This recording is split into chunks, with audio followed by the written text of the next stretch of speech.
Hai semua, saya Nino Aina Syafiqah Penting Pemakaman dari kelas 5C. Hari ini saya akan menceritakan tentang pendidikan alam sekitar, iaitu jenis-jenis pencemaran. Sebelum memulakan video ini, terdapat objektif yang ingin saya sampaikan. Pertama ialah kanak-kanak dapat mengenal jenis-jenis pencemaran. Kedua adalah kanak-kanak dapat mengetahui punca dan kesan pencemaran. Dan yang ketiga adalah kanak-kanak dapat mengenal pasti cara mengatasi pencemaran. Dalam video ini terdapat maksud alam sekitar dan juga pencemaran alam. Yang kedua ialah mengetahui jenis-jenis pencemaran. Yang ketiga ialah mengetahui punca dan kesan setiap pencemaran. Yang keempat ialah cara mengatasi masalah pencemaran alam. Dan yang terakhir ialah kesimpulan.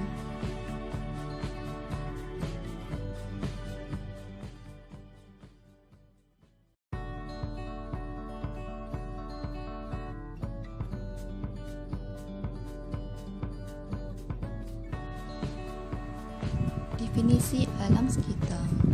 Alam sekitar merupakan segala benda hidup dan bukan hidup yang wujud secara semula jadi di permukaan bumi atau sebahagian daripadanya. Alam sekitar juga boleh dipanggil flora dan fauna.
Definisi pencemaran alam.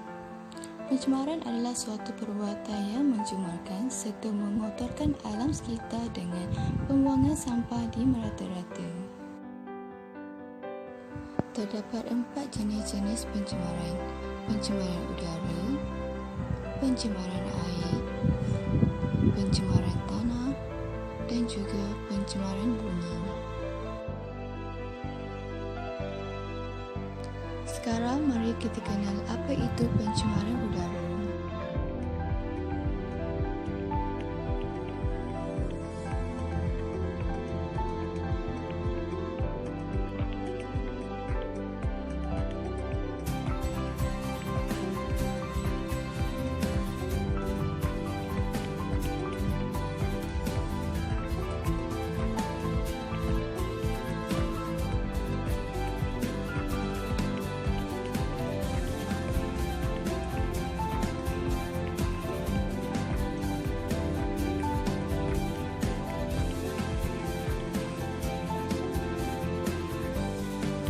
Definisi pencemaran udara.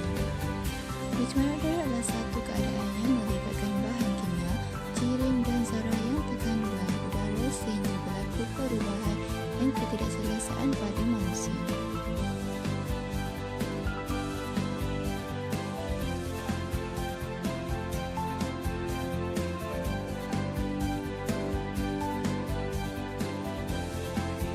Punca pencemaran udara. Pencemaran udara berlaku dari pelepasan asap kenderaan, penghasilan bahan pencemaran dari kilang. Selain itu, pembakaran terbuka juga boleh menyebabkan pencemaran udara berlaku.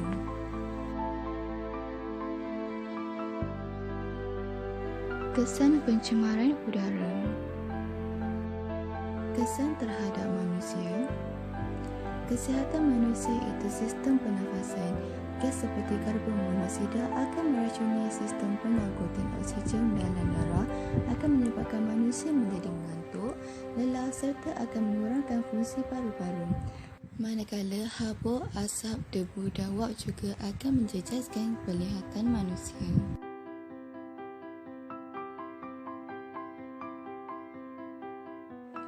Kesan terhadap haiwan pula. Haiwan tersebut akan terancam atau mati akibat pencemaran udara. Hal ini terjadi kerana udara yang memasuki ke dalam paru-paru melalui dari pemakanan haiwan tersebut dari sumber tumbuhan yang tercemar akibat daripada pencemaran udara. Terhadap tumbuhan pula, tumbuhan akan mengalami kerosakan seperti daun akan keguran, pertukaran warna dan juga tumbuhan juga akan terbantu. Kesan terhadap penyusutan lapisan ozon. Akan berlaku pemanasan global akibat penyusutan lapisan ozon yang melindungi bumi daripada sinaran terus cahaya matahari. Pendedahan ini boleh menyebabkan berlakunya penyakit kanser kulit. Hujan asid boleh membunuh tumbuhan dan juga haiwan. Selain itu, ia juga boleh menghakis pakaian, kertas dan bahan binaan bangunan. Seterusnya, air hujan ini juga akan menjadi tanah tidak subur dan mengalami kerosakan pada struktur tanah. Kesan kepada rumah hijau dan juga pemanasan global pula. Berpunca daripada kenaikan suhu bumi dan penipisan lapisan ozon dapat dirasakan oleh seluruh dunia. Kesan ini juga akan menyebabkan permukaan bumi menjadi panas, ekosistem terganggu dan kemungkinan banjir juga akan berlaku. Kesan yang terakhir adalah atmosfera. Akan menyebabkan jarak penglihatan manusia terjejas disebabkan oleh jerubu. Pencemaran kedua adalah pencemaran air.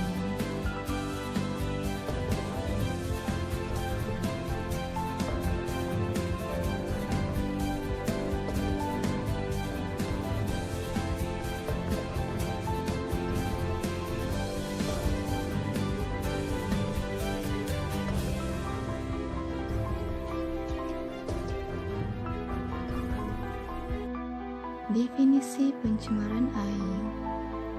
Pencemaran air berlaku apabila perubahan berlaku dari segi kandungan, keadaan dan warna sehingga tidak sesuai dan memberi kesan apabila digunakan. Pencemaran air bukan hanya berlaku di sungai tetapi juga boleh berlaku di laut dan boleh berlaku secara sengaja atau tidak sengaja. Punca pencemaran air berlaku dari bahan buangan domestik dan organik iaitu sampah dan minyak. Yang kedua adalah dari industri pelombongan seperti tumpahan minyak akan menyebabkan pencemaran air. Yang ketiga adalah dari bahan buangan radioaktif iaitu bahan-bahan toksik dari makmal dan juga buangan hospital.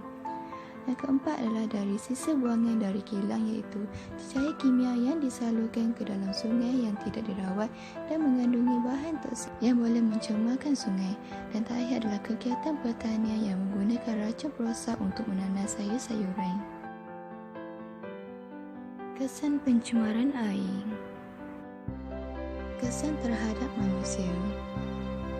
Manusia akan mendapat penyakit sekiranya terminum atau menggunakan air yang terhasil daripada air yang tercemar. Kesan terhadap haiwan pula. Hidupan akuatik akan mati apabila terlalu banyak sampah dan sebagainya di dalam sungai. Manakala terhadap alam sekitar pula, akan menjejaskan keindahan alam dengan adanya sampah serak yang dibuang ke dalam air. Selain itu, keadaan air juga akan menjadi kotor dan busuk.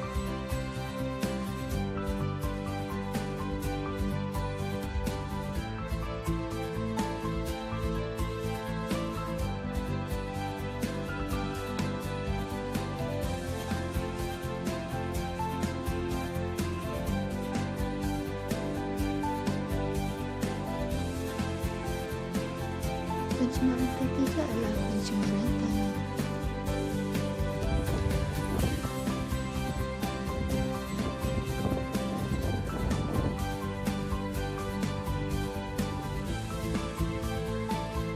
Definisi pencemaran tanah. Perbuatan yang berlaku kepada sesuatu kawasan sehingga terjadi pertukaran warna, kesuburan tanah dan akan berlaku lapisan tanah.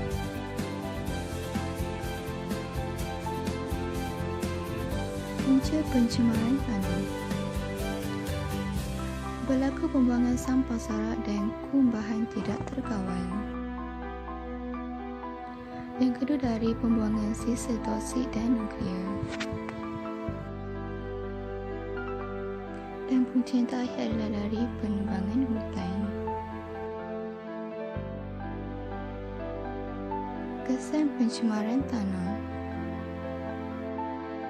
Akan berlaku penyebaran kuman-kuman berpenyakit, berlaku kerosakan tanah dan kualitinya seperti tumbuh-tumbuhan dan sayur-sayuran yang ditanam hidup dengan tidak subur, dan yang terakhir adalah akan berlaku hakisan tanah.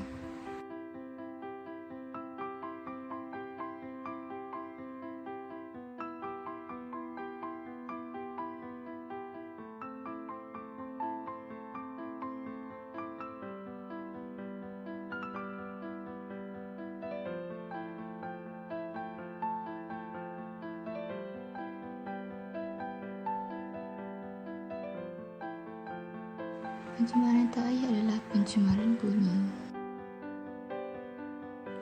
Definisi pencemaran bunyi. Pencemaran bunyi adalah pelepasan bunyi pada suatu tahap yang tidak diinginkan sehingga boleh mengganggu keselesaan hidup manusia dan juga hidupan lain.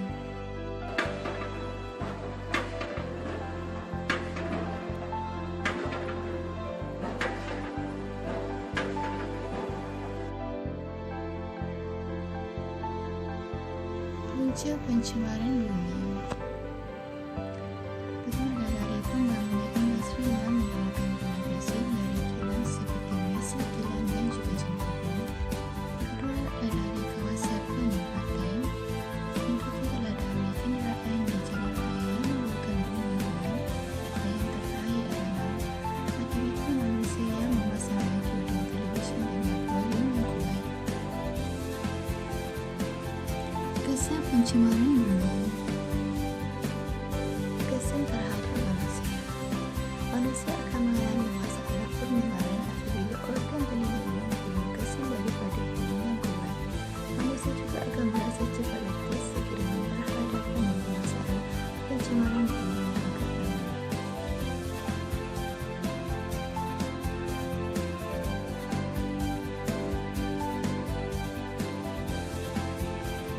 Kesan terhadap alam sekitar pula.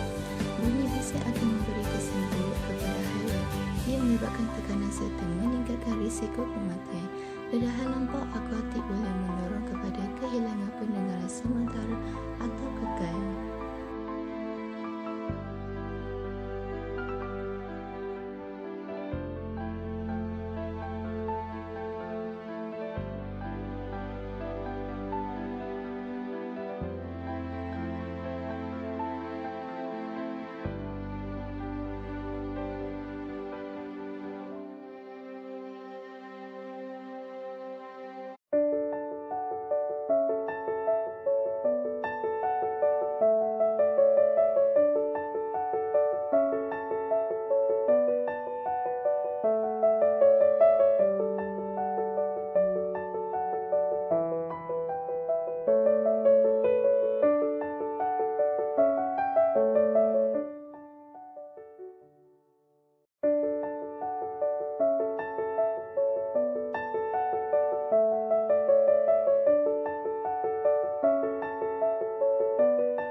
bagaimana untuk mengatasi pencemaran.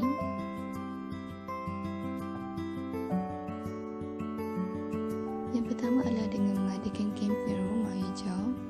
Yang kedua ialah mengadakan program kita semula. Seterusnya ialah memperkenalkan pendidikan alam sekitar kepada kanak-kanak, memelihara semula sungai yang tercemar, pendedahan media massa, dan yang terakhir ialah menghadkan kelajuan kenderaan.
Kesimpulannya ialah, selagi minda masyarakat tidak berubah, selagi itu masalah seperti pemanasan global, pencemaran air, pembalakan dan sebagainya tidak akan dapat diatasi. Oleh itu, kesedaran masyarakat untuk mengurangkan berlakunya masalah yang mengancam nyawa dan kehidupan kita adalah amat penting. Menghargai, memelihara dan memelihara alam sekitar merupakan tanggungjawab kita. Kita semua hidup dalam satu bumi dan langit yang sama. Kita hendaklah sama berusaha untuk membina satu bumi dan kehidupan yang lebih berkualiti, bersih, segar dan cantik dengan bermulanya menghargai dan memelihara alam sekitar. Okey, ini saja video daripada saya. Sekian, terima kasih.